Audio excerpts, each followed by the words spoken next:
내 모든 것 내주고 나 그들을 얻으리라. 여호와께 돌아가자. 우린 돌아서도 그는 변치 않네. 여호와께 돌아가자. 우린 넘어져도 그 사랑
오늘 설교 제목은 예수님 만나 변화된 가늠한 여자에 대해서 말씀을 드리겠습니다. 우리 모두 말씀을 통해서 또 새로운 은혜와 말씀의 의미를 깨닫는 시간이 되기를 원합니다. 오늘 예수님을 만나 변화된 사람들의 시리즈가 있습니다. 오늘 그 6가지를 계속 이어서 드리겠습니다. 신약 성경에 예수님을 만나서 불행한 삶을 행복으로 바꾼 두 여자가 있습니다. 누굴까요? 보겠습니다. 한 사람은 가늠한 여자입니다. 또 수가성 우물가에서 예수님을 만난 그 수가성 여자입니다. 이 수가성 여자에게는 5명의 남편이 있었습니다. 그러나 그 5명의 남편을 만났어도 불행한 삶을 살았습니다. 근데 예수님을 만나서 기쁨의 삶으로 바뀌어진 두 여인의 이야기입니다. 먼저 가늠한 여인에 대해서 말씀을 전해드리겠습니다. 그리고 수가성 여인에 대해서는 다음 주에 이어서 해드리겠습니다. 아마 남자 여자 계속 이렇게 바꿔가면서 6가지 시리즈로 이어서 말씀을 전해드릴 예정입니다. 오늘은 여인편입니다. 지난주에는 중풍병자에 대해서 말씀을 드렸는데 그때 주인공은 남자였습니다. 그래서 오늘은 이제 여자에 대해서 말씀을 드리겠습니다. 가늠한 그 사건은 이렇게 됩니다. 그 사복음서에서 나오는 이야기에 요한복음에만 이 이야기가 나오고 있습니다. 마태, 마가, 누가에는 없습니다. 왜 요한복음 이 사복음서 중에 이 한 곳에만 말씀이 기록되어 있을까요? 보통 마태에서 누가까지는 거의 비슷한 내용들이 같이 비슷하게 겹칩니다. 그러나 요한복음에서는 겹치지 않고 이렇게 새로운 이야기가 등장하게 됩니다. 오늘 말씀도 요한복음에만 기록되어 있습니다.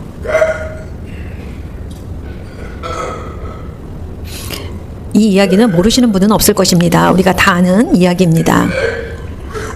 우리가 신앙생활을 오래 하신 분이라면 아마 이 이야기에 대해서 100번 이상은 듣지 않았을까요? 여러분들이 익히 안다고 해도 성경은 참 오묘합니다. 신비합니다. 한 번 읽었다고 부족합니다. 2번, 3번, 4번. 여러분들이 더 많이 읽을수록 우리의 눈이 더 깊이와 우리가 느끼는 것은 더 점점 확장되어 갑니다. 제가 예전에 같은 말씀을 또 드렸어도 또 새로운 말씀이 되어집니다. 또 새로운 말씀과 뜻을 깨닫고 발견하게 됩니다. 오늘도 그 마음으로 새롭게 발견되는 시간이 되길 바랍니다. 지금은 저희 나라뿐만 아니라 온 세계에서 성범죄율이 많이 증가되고 있습니다. 즉 증가하는 그 퍼센트가 그전보다 더 빠르게 증가하고 있습니다. 그 범죄 사건의 여러 가지 유형 중에 최근에 10년 사이에 10년 전에 비해서 성폭행이 84%가 늘어났다고 합니다. 또 사람들한테 사기를 치는 이런 것들은 39%가 증가했다고 합니다. 그 중에서도 성범죄 사고나 이런 것들이 특히 다른 어떤 범죄에 비해서 더 많이 늘어난 것을 볼 수 있습니다. 그것이 우리의 지금 현 시대를 말해주고 있는 것 같습니다. 예전에는 성인들만 이렇게 성폭행을 했다면 지금은 어린아이들한테까지 성폭행을 하는 조금 더 좀 잔인한 시대가 되었습니다. 이제 부모님들이 아이를 출산하고 자녀 양육을 하면서 아이를 키우는 것이 더 불안해졌을 것입니다. 또 어떤 일이 일어날지 너무 걱정스러운 시대에 있습니다. 특별히 자녀 중에 딸을 가진 부모는 더 조심스러울 것입니다. 어린아이일 때만 걱정하는 것이 아니라 성인이 돼서 또 계속 지속적으로 우리가 걱정이 계속 늘어나고 있습니다. 그 성범죄 유형도 굉장히 다양한데 강간도 있고 일방적으로 하는 강간도 있고 또 성폭행 단어와 같습니다. 서로 사랑하는 사이라면 서로 동의하에 사랑하는 건 괜찮지만 그렇지 않고 원하지 않는데도 일방적으로 그렇게 성폭행을 하거나 이런 것도 같은 의미입니다. 오늘 말씀에도 보니까 가늠한 여인이라고 했는데 이것도 어떻게 보면 다른 의미로는 간통입니다. 각자 가정이 있고 배우자가 있는데 경건하지 않은 그런 모습으로 남녀가 만나서 그렇게 불법적인 행위를 하는 것입니다. 그것을 우리는 간음이라 얘기합니다. 예를 들어 배우자가 죽었거나 미망인이 됐다면 또 괜찮습니다. 그러나 그것을 우리가 몰래 비밀리에 그렇게 만나서 사랑을 한다는 것은 그건 불법입니다.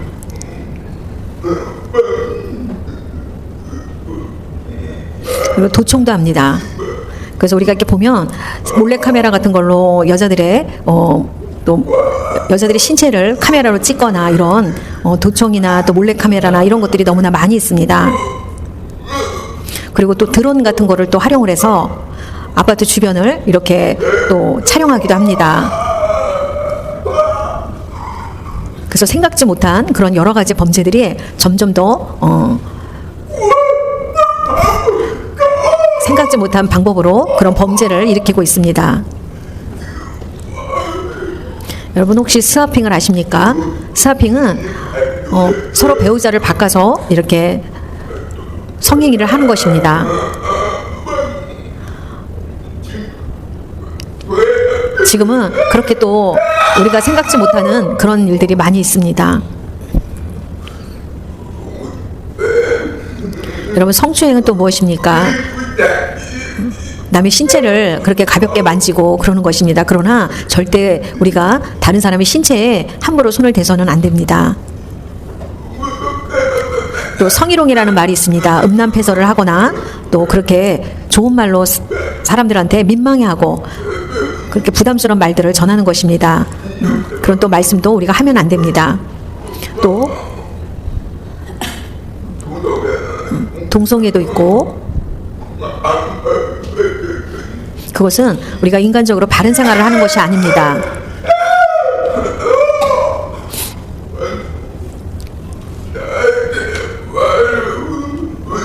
또 나체를 할보하고 다닙니다.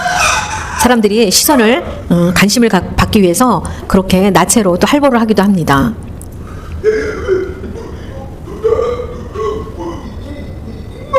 남녀 상관이 없습니다. 또 스토킹은 무엇입니까? 스토킹은 원하지 않는데 매일 한 사람한테 집중적으로 쫓아다니면서 정신적으로 힘들게 하는 것입니다. 또 디지털 성범죄가 있습니다. 온라인을 통해서 돈을 받고 그런 성에 관련된 영상을 보내기도 합니다. 그래서 그걸 통해서 또 수입을 받는 사람들도 있습니다. 예전에는 그렇게 많지 않았는데 지금은 너무나 다양하게 그런 성범죄의 유형이 너무나 다양해졌습니다. 이런 상황들을 보면 참 우리가 마귀가 저희를 통해서 너무나 많은 것들을 우리를 유혹하고 있습니다. 교회 오빠라는 게 있는데요. 혼전순결을 지켜주는 교회 오빠와 결혼했는데 첫날 밤에 이렇게 발목에서 전자발찌가 차여져 있습니다. 그걸 발견하기 전까지는 5년 동안 정말 그 오빠가 너무나 잘해줬습니다. 예의 바르게 정말 매너 있게 그렇게 잘 해주었습니다. 그래서 5년의 연애 끝에 결심하고 이제 결혼을 하였습니다. 그래서 이제 결혼을 하고 첫날 밤에 보니까 신랑의 발에 전자발찌가 끼워져 있었습니다.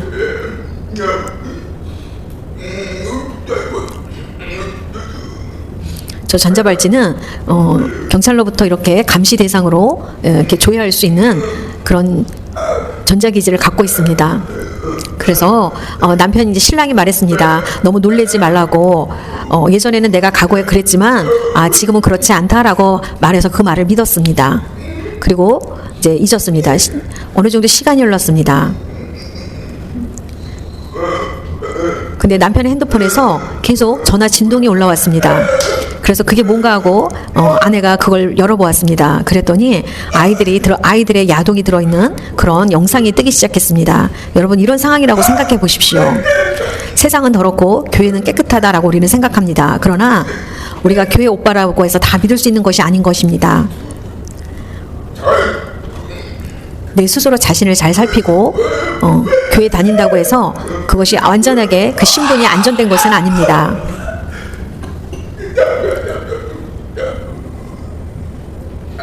우리가 이성이 서로 다르지만 각자 자기 이성이 다르지만 우리가 하나님 앞에서 경건의 생활을 잘 지키도록 산다면 넘어지지 않을 것입니다.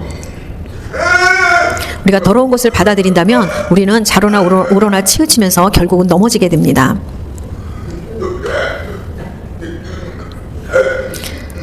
간음은 사형에 해당되는 죄가 있습니다.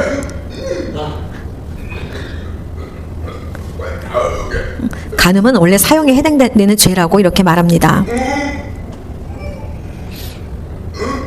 간음이 사형이라니 이게 그렇게 사형에 처할 만큼 위중한 죄입니까? 라는 생각이 들 수 있을 것입니다. 그러나 모세의 율법에는 하나님께서 그렇게 명하시고 그렇게 적혀 있습니다. 다시 한번 우리는 이 간음이 사형이라는 말에 가볍게 여기서는 안 됩니다. 이것은 최고의 더러움을 뜻하는 것입니다. 말씀을 보겠습니다. 레위기 20장 10절 말씀입니다. 누구든지 남의 아내와 간음하는 자, 곧 그의 이웃의 아내와 간음하는 자는 그 간부와 음부를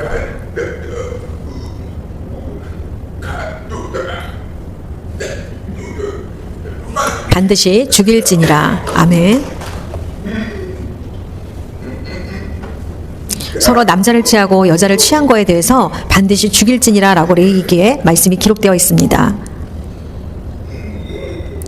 사형은 너무하지 않나요? 라고 할 수 있습니다.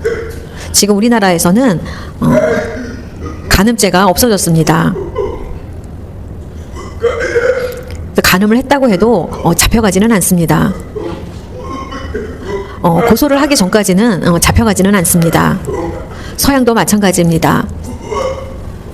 그런데 왜 성경에서는 다른 사람의 남자를 취하고 다른 사람의 여자를 취했을 때 사형해야 된다라고 말했습니까?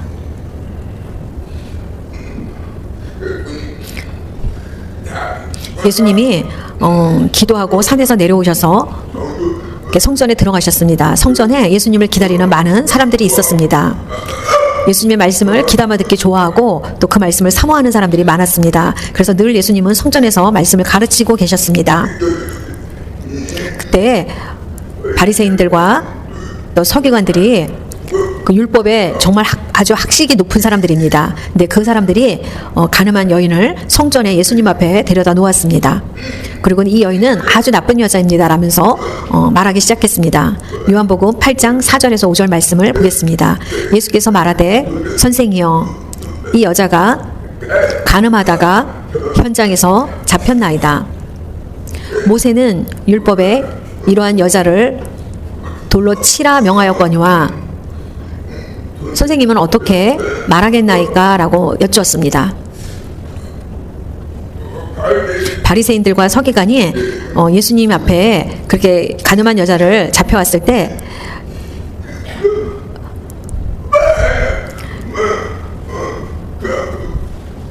그냥 만약에 율법에 그렇게 기록되어 있다면 돌로 치면 될 것인데 왜 예수님 앞에 와서 너무나 당연한 질문을 했을까요? 그래서 예수님이 그 답변을 못하도록 아주 난감한 상황을 만들고 그래서 말을 잘못했을 때 예수님을 고발할 이유를 찾고자 그렇게 질문했던 것입니다. 왜냐하면 바리새인들과 서기관들은 예수님을 좋아하지 않았습니다. 매번 말씀마다 그랬을 때마다 예수님은 너무나 탁월하게 답변을 해주셨기 때문에 늘 당했던 것이죠. 예수님의 답변에 능할 자가 없었기 때문에 바리새인들은 늘 두고 보고 있었던 것이었습니다. 그래서 이참에 이 기회에 간음한 여자를 데리고 가서 예수님이 그 답을 하지 못하도록 난감한 상황을 만들었던 것입니다. 잠언 6장 32절에서 33절 말씀입니다. 여인과 간음하는 자는 무지한 자라. 이것을 행하는 자는 자기의 영혼을 망하게 하며 상함과 능욕을 받고 부끄러움을 씻을 수 없게 되나니. 아멘. 좀 전에 말씀드렸던 것 같이 간음한 사람에게 돌로 쳐 죽이라 라고 이렇게 되어 있었습니다. 맞습니다. 그 이유는 돌로 쳐 죽여야 되는 이유는 가정을 망하게 하기 때문입니다. 가정에서 부부가 서로 잘 살다가 서로 권태기가 오게 되면 자연히 다른 생각을 또 품게 되면서 어떤 경우에는 실수를 통해서 용서를 받기도 하지만 또 법원에 신고를 하는 경우도 있습니다. 그러나 대부분 부부들은 또 용서를 많이 택하기도 합니다. 그런데 우리가 이렇게 한번 나쁜 짓을 한번 경험하게 되면 다시는 안 해야지 하지만 또 그 죄를 번복하는 경우도 있습니다. 그래서 재차 또 같은 실수를 또 하게 되고 결국은 또 가정이 깨어지는 경우도 있습니다. 그래서 마지막에는 이혼을 하게 됩니다. 그리고 새로 만난 사람을 다시 선택하고 싶다라고 해서 가정이 깨어져서 이혼을 하게 됩니다. 이것이 얼마나 복잡한 것이냐면 양가의 자녀들이 또 있을 수 있습니다. 새로 가정을 시작하게 되면 또 양쪽의 자녀들 때문에 그것에 문제가 생겨서 나중에 또 더 어려움을 주게 됩니다. 그래서 한 사람을 취함으로 인해서 가정이 망하고 또 자녀들까지도 힘들게 만드는 그런 악순환에 이어지고 있습니다.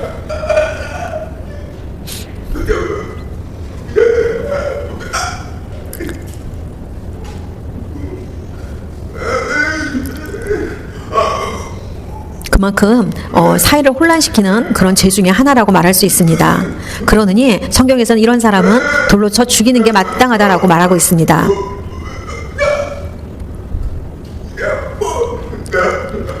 나쁜 짓을 한 사람을 차라리 없애고 좋은 길을 갈 수 있도록 악은 애초 제거해야 된다라는 생각을 가질 수도 있습니다. 그래서 하나님은 다른 사람들까지 해치기 전에 차라리 이런 악의 쓴뿌리를 제거해야 된다는 식으로 사형에 처하라고 하셨는지도 모릅니다. 여러분 운전을 할 때 가속을 하거나 주차 위반을 하거나 그러면 벌금이 보통 3만 원, 5만 원, 10만 원 그렇습니다. 외국에는 똑같이 우리나라 그런 위반을 할 경우에는 벌금이 다릅니다. 40만 원, 50만 원 그렇습니다. 그렇지만 그게 세금이 바로 가는 것이 아니라 경찰들의 밥벌이가 되는 것입니다.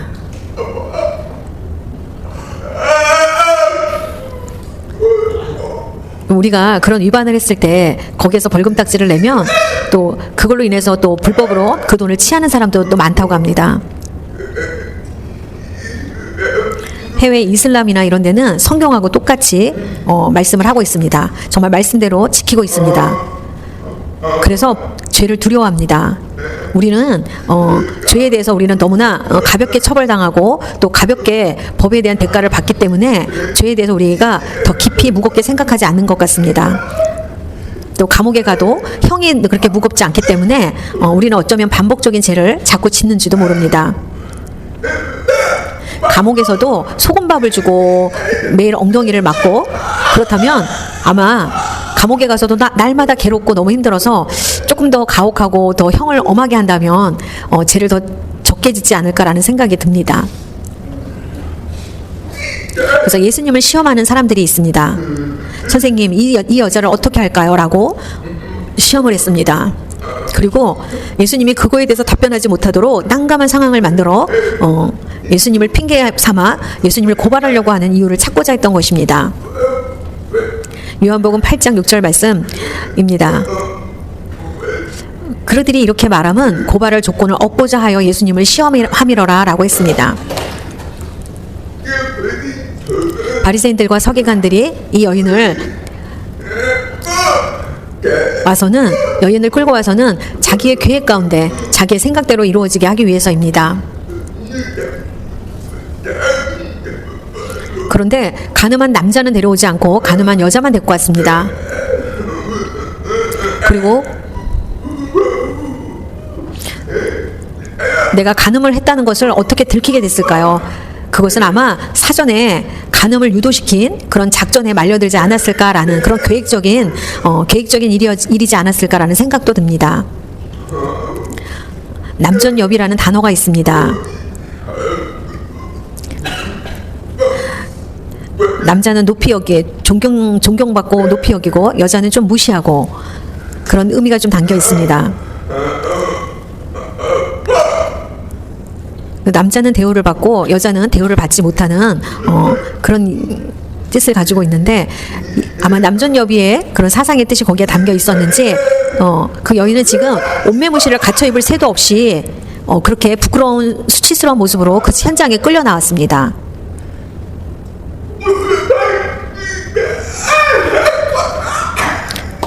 그 현장에서 바로 들켜서 잡혀왔기 때문에 아마 단정하지 않은 모습으로 그 자리에 있었을지도 모릅니다. 저 노란색 글씨를 보면 간부, 높은 사람을 뜻하는 것이 아니라 가늠한 남자를 말합니다. 음부는 가늠한 여자를 말합니다. 반드시 죽일지니라 라고 이렇게 말했습니다.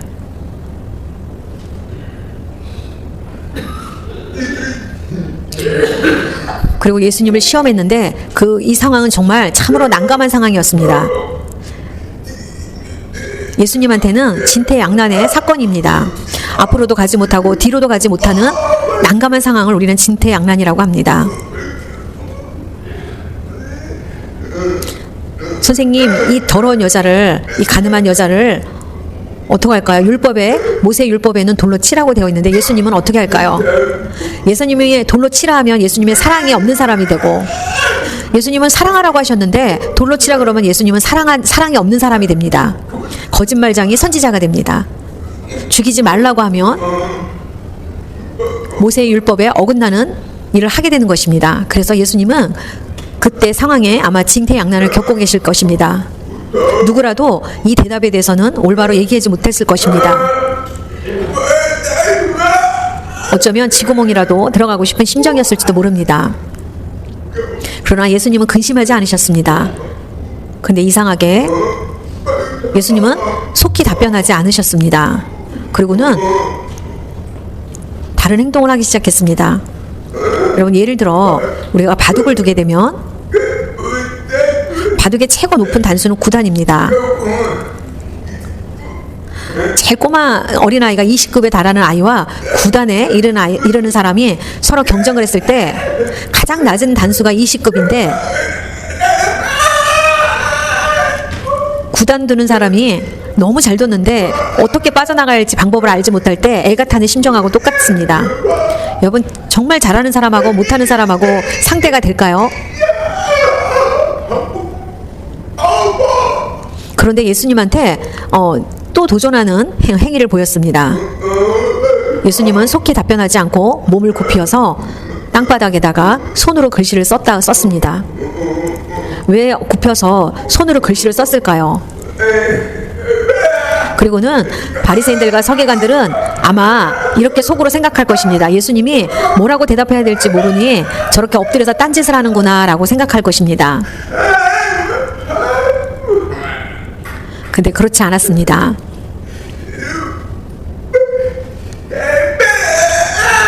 결국 우리가 이번에는 이길 것이다 라고 생각했을 수도 있습니다. 예수님 어서 답하십시오 라고 이렇게 말하는 것 같았습니다. 예수님은 다시 자리에 일어나셔서 여러분, 우리 자신을 한번 돌아보십시오. 모든 인간은 다 죄가 없다고 할 수 없습니다. 로마서 3장 10절에 기록된 바 의인은 없나니 하나도 없으며. 아멘. 여러분들 자신을 돌아보십시오. 우리 자신에게는 죄가 없습니까? 모든 인간은 죄가 없는 사람은 단 한 사람도 없습니다. 누구나 다 우리는 죄를 지었습니다. 또 그것을 인정해야 됩니다. 그리고 땅에 글씨를 예수님은 쓰셨습니다. 왜 손으로 땅바닥에 글씨를 썼을까요? 예수님은 늘 설교할 때 말로 하셨습니다. 글로 쓰신 적은 별로 없었는데 처음으로 요한복음에 땅에 글씨를 쓰셨습니다. 만약에 예수님이 말로 전하지 않고 글로 쓰셨다면, 예수님이 쓰신 책 하면, 예수님이 직접 쓰신 책 하면 엄청나게 팔렸을지도 모릅니다. 그 책은 엄청나게 인기 있게 팔렸을 것입니다. 그러나 예수님이 직접 쓰신 기록은 없습니다. 예수님은 왜 땅바닥에다 글씨를 쓰셨을까요? 그리고 뭐라고 적으셨습니다. 제가 이 성경을 보면서 정말 예수님은 위대하시다라는 생각이 깨달아졌습니다.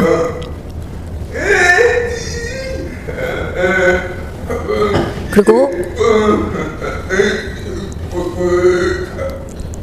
예수님은 아마 그 땅바닥에 누군가의 이름을 적지 않으셨을까라는 저의 생각이 듭니다. 그러면 그 이름을 보고 내 자신을 알게 될 것입니다. 내 죄가 그 땅바닥에 드러난 것입니다. 제 생각엔 아마 그렇게 하지 않으셨을까. 한 사람 한 사람의 죄를 진 사람의 이름을 땅에 기록하면서 그것을 다 보게 하지 않았을까라는 생각이 듭니다. 한 사람이 잘 처형되기를 사람들이 모두 바라고 있었을 텐데 예수님은 그렇게 하지 않고, 그리고 예수님은 다시 일어나셨습니다. 요한복음 8장 6절에서 8절까지 예수께서 몸을 굽히사 손가락으로 땅에 쓰시니 다시 몸을 굽혀 손가락으로 땅에 쓰시니. 아멘. 2번 같은 말씀으로 이렇게 쓰셨습니다.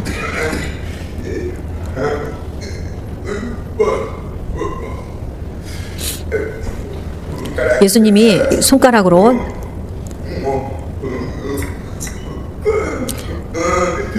이 손끝으로 쓰셨다라는 단어가 한 3번 나옵니다. 오늘은 2번째까지 나오는데 다른 말씀에 또 있습니다. 하나님께서 모세를 부르셨습니다. 시내산에서 모세를 부르셔서 십계명을 만들 때 첫째 계명을 친히 돌판에 예수님이 쓰셨습니다. 하나님이 직접 손으로 새겨준 십계명입니다.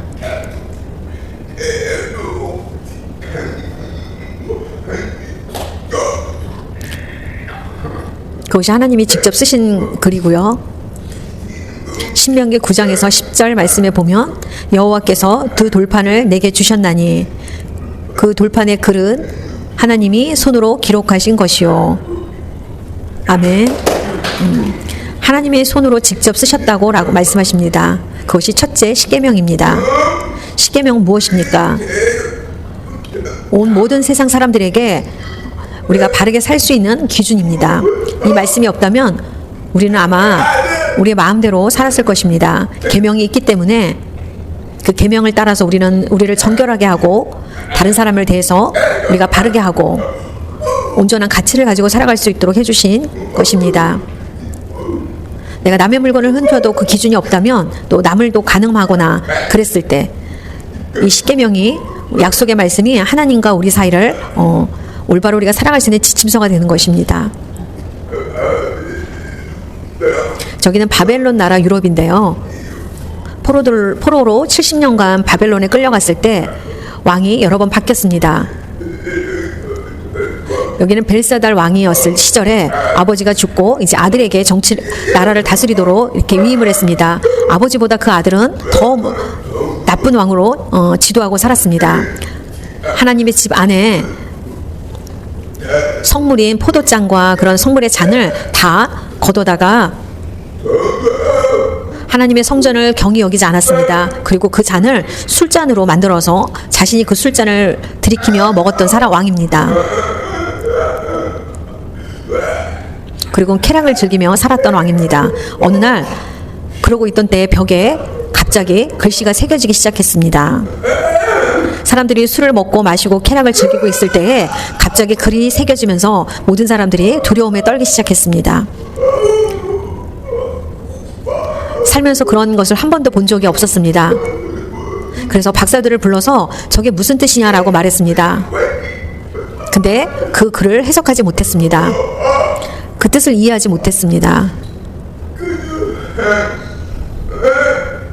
그런데 다니엘이 아마 이것을 해석할 수 있을 것 같습니다 라고 했습니다. 그런데 다니엘은 알아도 제가 할 수 있습니다 라고 말하지 않았습니다. 그리고 마침내 다니엘을 불렀습니다. 다니엘에게 이 글을 해석하기 시작했습니다. 하나님이 지금 진노하셔서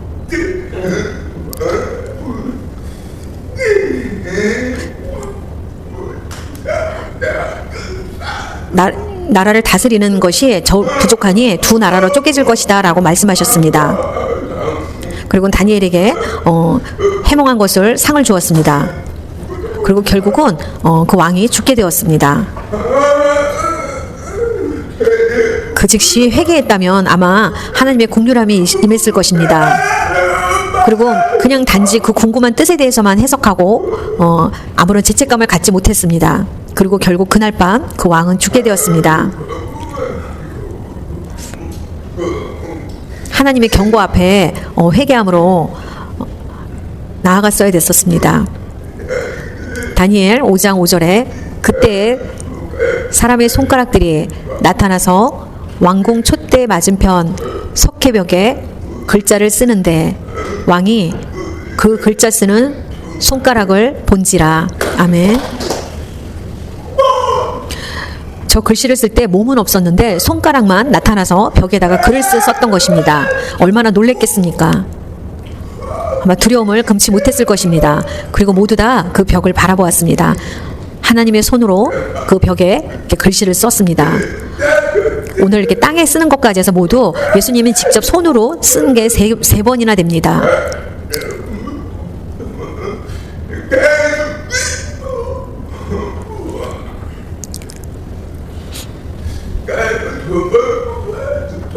그 저울이 있습니다. 왕이 그 저울을 달아보니 부족하다.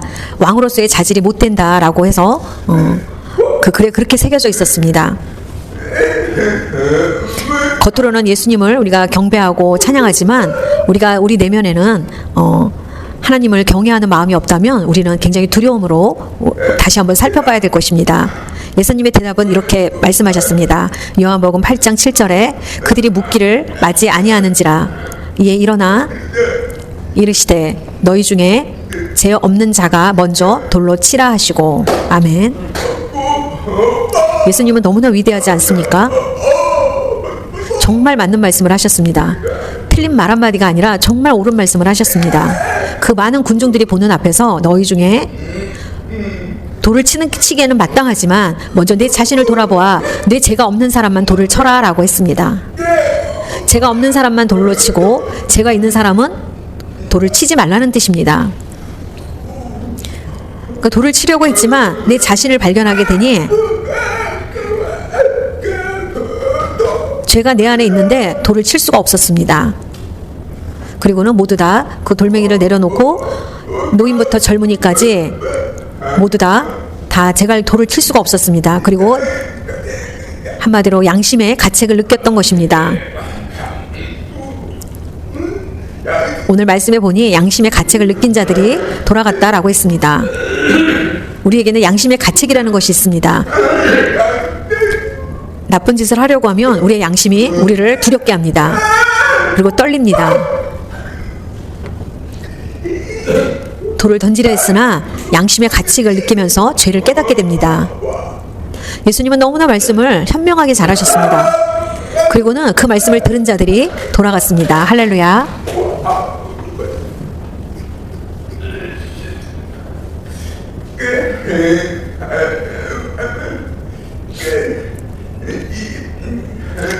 제가 아까 말씀드린 것처럼 죄를 지은 사람들의 이름을 거기다 기록하지 않으셨을까? 그리고 그 이름을 본 순간 자기의 죄를 발견하고 죄 없는 자가 먼저 돌로 치라 했을 때 그걸 이름을 보고 돌아가지 않았을까라는 생각이 듭니다. 간음에 대한 예수님의 말씀이 있습니다. 마태복음 5장 28절 나는 너희에게 이르노니 음욕을 품고 여자를 보는 자마다 마음에 이미 간음하였느니라. 아멘.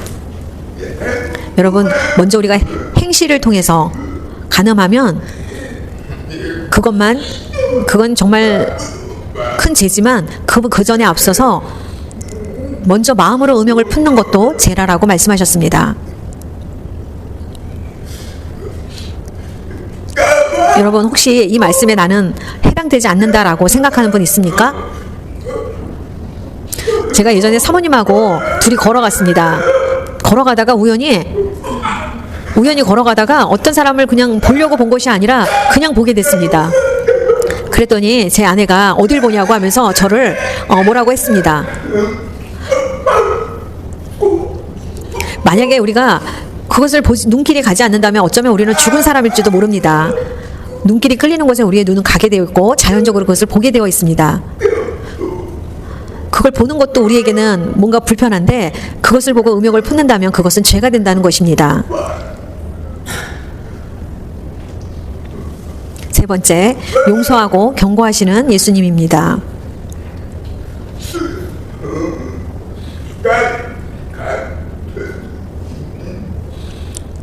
가늠한 여인에게 예수님은 벌할 수 있는 능력을 가지신 분이지만 예수님은 사랑이 많으셨습니다. 얼마나 사랑이 많으신지 저 모습을 통해서 우리는 다시 한번 깨닫게 됩니다. 그리고 예수님이 그 현장에서 모두들 다 돌아가고 난 후에 예수님과 그 여인과 둘이 남았습니다. 예수님, 돌로 치려가는 사람들이 다 어디 갔습니까? 라고 물었습니다. 그 모두들 돌아갔다라고 했습니다. 예수님은 나도 너를 죄에 대해서 말하지 않겠다. 그리고 집으로 돌아가라. 다시는 또 간음하지 않도록 죄를 짓지 말라고 이렇게 말씀해 주셨습니다. 그냥 돌아가라고 하지 않고 어떤 조건을 주신 거나 마찬가지입니다. 돌아가서 다시는 간음하지 말라라고 말씀하셨습니다. 여러분, 죄를 우리가 용서받으면 모든 것이 잘 됐다, 죄가 해결이 됐다라는 것이 아니라 우리가 끊어야 됩니다. 노력해야 됩니다. 우리가 끊지 않고 죄를 회개하지 않는다면 그것은 가짜입니다. 죄를 용서받았다는 것은 이미 50%는 우리가 해결을 받았지만 이제 나머지 50%는 우리가 그것을 정결하게 실천하는 것입니다. 요한복음 8장 11절에 예수께서 이르시되 나도 너를 정죄하지 아니하노니 가서 다시는 죄를 범하지 말라 하시니라. 아멘. 아마 여인이 제 생명을 구원해 주신 그 은혜가 아니었으면 아마 이미 벌써 돌로 쳐 맞아서 죽었을 것입니다.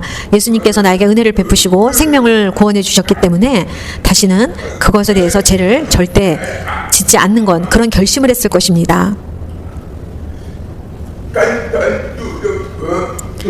가늠한 여자의 생활은 그 전에 더럽고 추하고 그런 쓰레기처럼 그런 더러운 삶을 살다가 이제는 거룩한 삶을 살기로 결심하는 것, 그것이 정말 중요한 것입니다. 지금은 쓰레기에서 거룩한 삶, 우리가 그런 삶을 노력하며 살 때 예수님은 우리의 삶을 통해서 기뻐하실 것입니다. 우리가 그 전에 더러운 삶은 지나갔습니다. 그러나 새 삶, 거룩한 새 삶을 살 때 그 결심을 하면 하나님은 기뻐하십니다. 죄에 대해서 마귀는 정죄합니다. 정죄하기를 좋아하는 마귀입니다. 용서해 주시는 분은 예수님입니다. 우리 삶의 환경 가운데 우리가 죄를 계속 경고하는 것은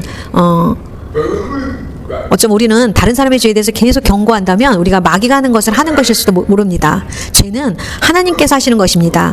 정죄하고 판단하시는 분은 하나님입니다. 우리는 정죄하는 것이 아니라 긍휼히 여기고 불쌍히 여기는 것입니다. 판단하는 것은 바리새인입니다. 우린 그렇게 하지 맙시다. 다윗이 바세바가 이 여인이 목욕할 때 그 눈길에 사로잡혀 다윗이 간음을 했습니다.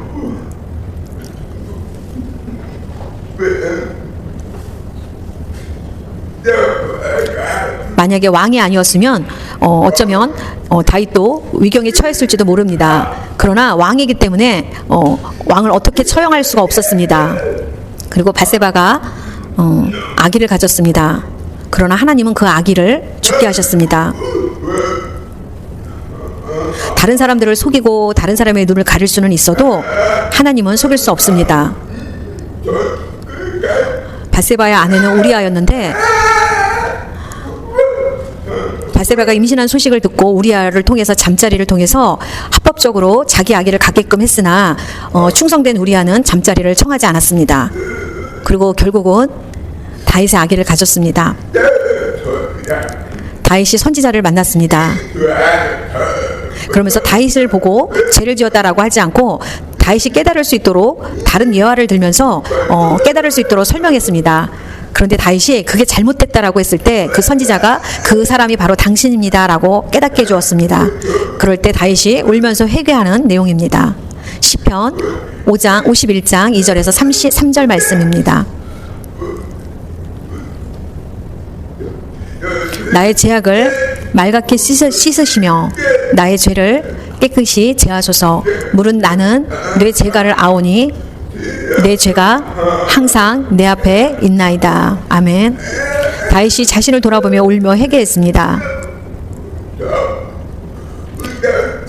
다윗은 40년 동안이나 위대하게 나라를 잘 다스리는 왕이었습니다. 그러나 그 작은 하나의 실수로 괜찮겠지 했다가 철저히 하나님 앞에 그 죄에 대해서 하나님이 물으시고 그것을 회개한 내용입니다.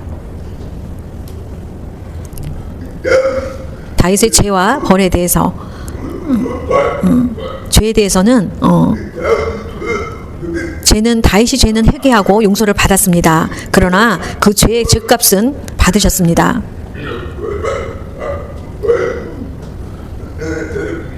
밧세바가 아기를 가졌는데 그 자녀가 죽게 되었습니다.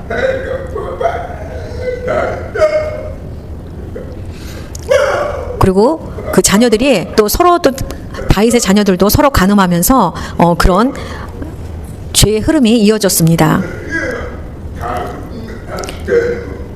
우리가 자녀가 학교를 다니면서 자녀들이 또 도둑질하거나 또 부모님한테 도둑질했을 때 잘못했습니다. 다시는 그러지 말라고 약속을 하게 합니다. 근데 우리가 하지 마라라고 말하는 것이 아니라 그것을 온전히 기억을 잊지 않도록 매질도 해줘야 되는 것입니다. 처벌도 해야 되는 것입니다. 그 체벌을 통해서 그 아픔을 기억하고 다시는 또 죄를 짓지 않도록 하는 것입니다. 그러나 요즘은 때리지는 않는 것 같습니다. 여러분, 우리가 말로 한 경우와 말과 또 그 죄에 대한 것을 깨달을 수 있도록 매질을 또 하는 것이 더 깊이 있게 남겨집니다.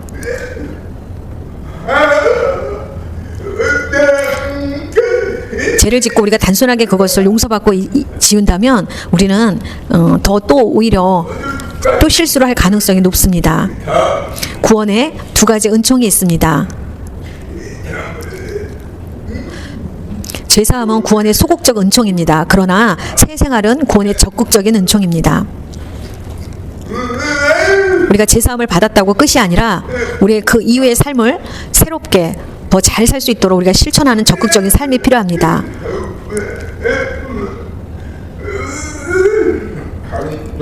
여러분들이 교회 다니면서 또 우리가 죄가 있다고 할 때 아무도 사람들은 모른다라고 생각하지만 하나님은 아십니다.